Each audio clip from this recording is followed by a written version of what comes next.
اپنی حاضری معروضات قرآن و حدیث کی روشنی میں آپ احباب کی نظر کریں گے۔ آپ احباب بھی جاگ کر اللہ کا نام ایک مرتبہ بلند کیجئے گا، نعرہ تکبیر۔ دوسری مرتبہ پھر بلند کیجئے گا، نعرہ تکبیر۔ اور قبل اس کے کہ بھائی جان اپنا خطاب شروع کریں، ہماری اسٹیج کی زینت بنی ہیں مرکزی جمعیت اہل حدیث ضلع راجن پور کے امیر بقیت السلف عالم بعمل حضرت علامہ محمد یاسین راہی صاحب۔ دعا کیجئے کہ اللہ پاک صحت کے ساتھ ایمان کے ساتھ ان بزرگوں کا سایہ تا دیر ہمارے سروں پر قائم دائم فرمائے۔ الحمدللہ وکفا والصلاة والسلام علی من لا نبی بعد۔ قال النبی صلی اللہ علیہ وسلم لا یؤمن احدکم حتی اکون احب الیہ من والدہ وولدہ والناس اجمعین۔ زندگی کچھ بھی نہیں اس کی محبت کے بغیر، اور بے کیف محبت ہے اطاعت کے بغیر۔ ساغر آب حیات اگر ملے، ساغر کہتے ہیں پیالے کو، ساغر آب حیات اگر ملے ٹھکرا دوں، بخدا نام محمد کی حلاوت کے بغیر صلی اللہ علیہ وسلم۔ حضرات،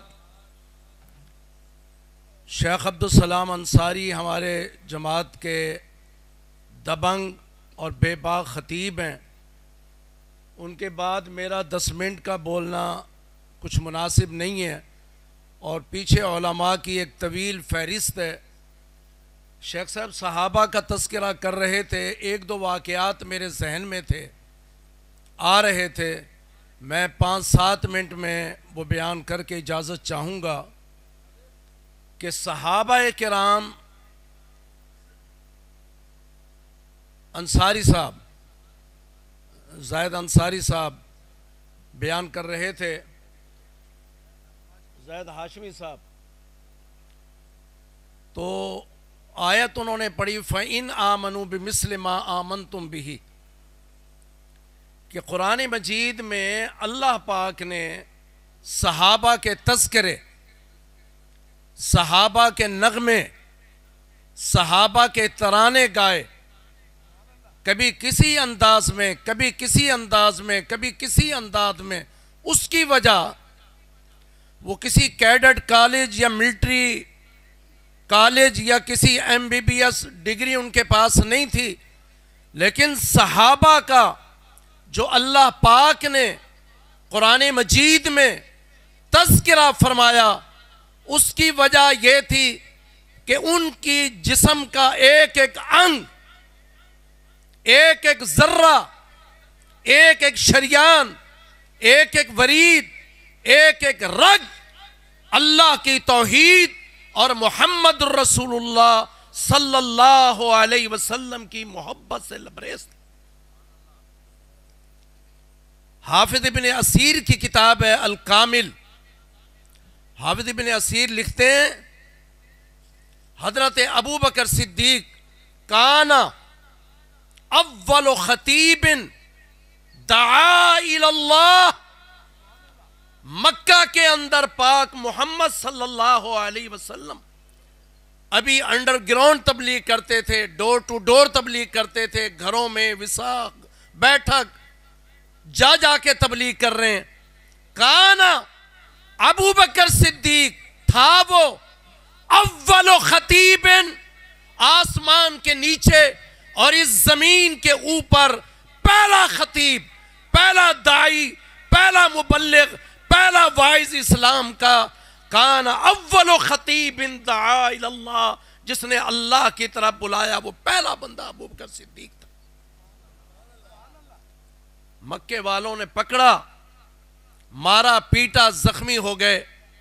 حضرت ابو بکر صدیق کپڑے کے ہول سیل ڈیلر تھے، امپورٹ ایکسپورٹ کا کاروبار کرتے، یمن، عدن، شام سے اونٹوں پہ کپڑا آتا تھا۔ رشتہ داروں کو پتہ چلا، اٹھا کے لے گئے ابو بکر صدیق کو گھر. جب ہوش آیا اپنا جسم زخموں سے چور ہے, اپنے زخموں کی فکر نہیں. حافظ ابن اسیر لکھتے ہیں ابو بکر صدیق رضی اللہ تعالی عنہ کی زبان سے جو الفاظ نکلے, کہتے ہیں این رسول اللہ وکیف رسول اللہ, این رسول اللہ, اللہ کے رسول کہاں ہیں, وکیف رسول اللہ, اور آپ کس حالت میں. رشتہ دار, کزن, سوتر, ملیر, مساد بیٹھن کہنے لگے ان کی اماں کو, ماسی, بوا, چاچی, دیکھیں بے وقوف دے کم جیرے بندے دی وجہ کا نہیں کو مار پئیے, ہوش جو آئے این رسول اللہ.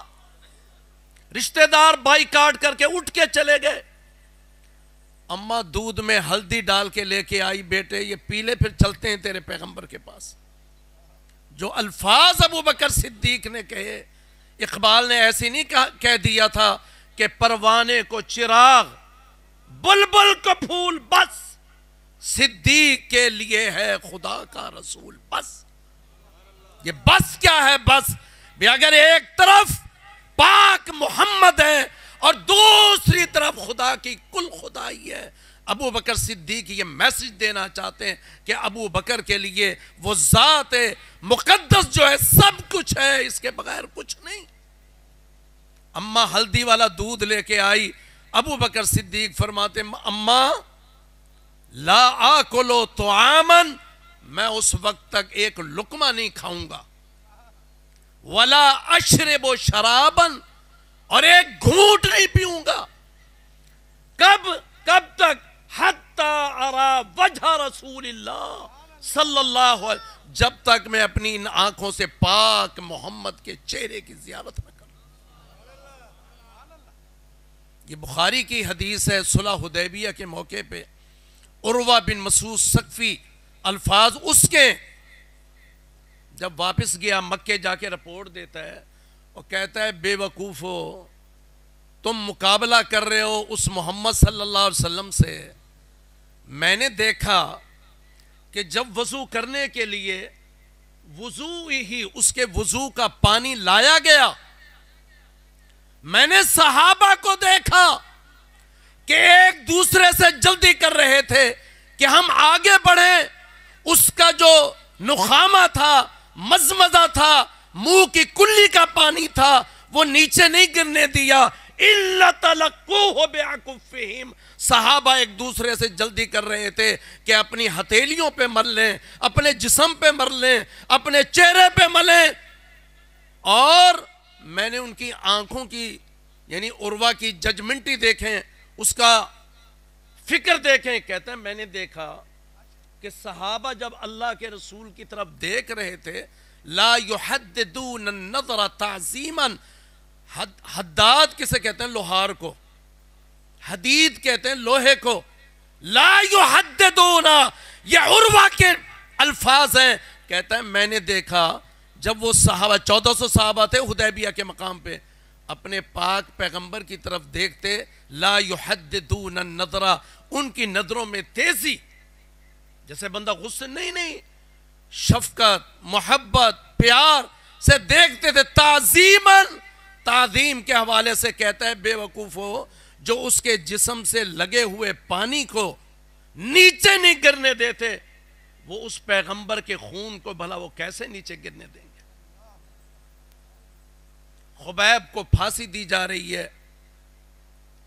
کسی نے کہا خبیب اب تیرا جی چاہتا ہوگا کہ تیری جگہ پہ تیرا پیغمبر آ جائے اور اسے پھانسی دے دی.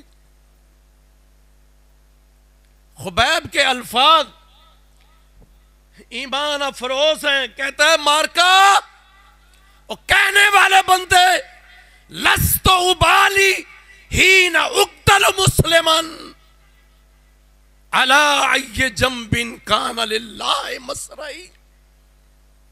لست ابالی, مجھے ٹکے کی پرواہ نہیں ہے. حین اقتل مسلمن, جب مجھے قتل کیا جا رہا ہے اس عالم میں کہ میں مسلمان ہوں, میں نے جس کے جس کی وجہ سے کلمہ پڑھا ہے، مجھے جو عزت، مجھے جو عظمت، مجھے جو رفعت، مجھے جو مقام ملا ہے، اس محمد کی جوتیاں اور اس کی نوکری اور اس کی غلامی کرنے کی وجہ سے ملا ہے، مجھے کوئی پرواہ نہیں۔ الا ای جنب کان للہ مصرعی، مجھے مارنے کے بعد، جنب کہتے ہیں پسلیوں کو، سائیڈ کو، مجھے ادھر پھینک دو، مجھے ادھر پھینک لو خبیب کو، اور تو یہ کہتا ہے کہ میری جگہ پہ محمد کو پھانسی دے دی جائے۔ رب کعبہ کی قسم ہے، خبیب کی ایک جان ہے، اگر یہ 100 جانیں ہوتی، 100 جانیں ایک ایک کر کے خبیب یکے بعد دیگرے میں پھانسی تختہ دار کو چومتا، لیکن رب کعبہ کی قسم ہے میں یہ نہ چاہتا کہ میں 100 دفعہ جو پھانسی لگ رہا ہوں اس کے بدلے میں میرے محبوب کے پیروں میں کانٹا چبھے۔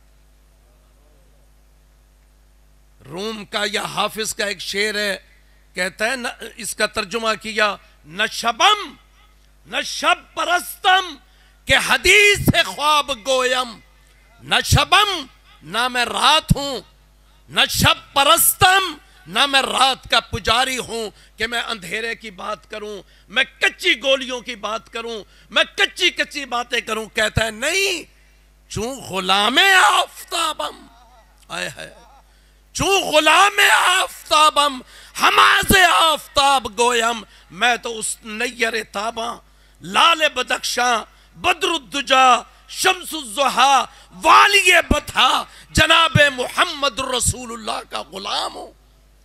چوں غلام آفتابم ہماز آفتاب گویم، میں جو بھی باتیں کر رہا ہوں اس پاک محمد کی کرنوں کی، اس کی حدیث کی، اس کی سنت کی، اس کے عمل کی بات کر رہا ہوں۔ اور فیض نے کہا تھا، مقام فیض کوئی راہ میں جچا ہی نہیں، مقام فیض کوئی راہ میں جچا ہی نہیں، جو کوئے یار سے نکلے تو سوئے دار چلے۔ زندگی کیا ہے؟ ایک بات سنا کے بعد ختم۔ احد کی جنگ ختم ہو گئی، مدینے کی ایک خاتون ہے، معمر خاتون ہے، اسے اطلاع دی گئی کہ آپ کے والد صاحب شہید ہو گئے۔ وہ کہتی ہے انا للہ و انا الیہ راجعون۔ آپ کے بھائی شہید ہو گئے، کہتی ہے انا للہ۔ تیرا خاوند شہید ہو گیا، پڑھتی ہے انا للہ۔ بیٹا، کہتی ہے انا للہ و انا، باپ، بھائی، خاوند، بیٹا شہید ہو گئے دیوانوں کی طرح۔ یعنی احد پہاڑ جہاں جنگ ہوئی تھی شہر سے 3 کلومیٹر تھا، دیوانوں کی طرح بھاگتی ہے وہ خاتون، بھاگتے بھاگتے دوڑتے دوڑتے احد کے میدان میں پہنچی۔ مسلم شریف کی حدیث ہے، اپنی ان آنکھوں سے آنکھیں نظر نگاہ پڑی پاک محمد صلی اللہ علیہ وسلم کے چہرے پہ۔ اللہ، وہ خاتون کیا کہتی ہے؟ آقا، میرا باپ، میرا بھائی، میرا خاوند، میرے بیٹے، خونی رشتے، خونی میرے پر مصیبتوں کے پہاڑ ٹوٹے۔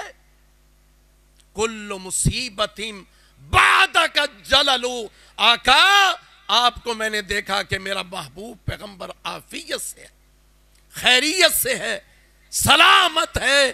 کل مصیبت، میری وہ ساری مصیبتیں جو مجھ پہ ٹوٹی تھیں، بعدک آپ کو میں نے دیکھ لیا کہ آپ ٹھیک ہیں، جللو سب کافور ہو گئی ہیں، اڑ گئی ہیں، ختم ہو گئی کہ میرا محبوب تو خیریت سے۔ محبت نہیں مصطفیٰ کی جسے، نہ بخشش نہ رحمت خدا کی اسے، جو اس کے امر میں خطا پائے گا وہ ظالم دیوانہ کدھر جائے گا۔ وہ